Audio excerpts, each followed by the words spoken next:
ఎల్లారెడ్డి తోట కాడ నారింజుందమ్మో రంగు తీపి పులుపు చూస్తే నీరేంజుందమ్మో సింగల్లాంటి చూపులు పెట్టి చురకలు వేస్తాడే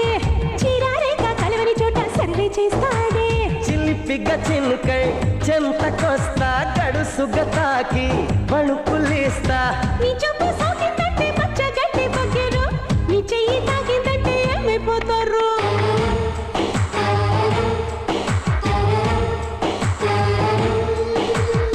మందారం బుగ్గల్లోకి మచ్చటొచ్చిందే సీక్రెట్ చెవులో చెప్పమ్మా మాదాపుర గుట్టల్లోకి వాకింగ్ వస్తుంటే గోరింకా గిచ్చేసి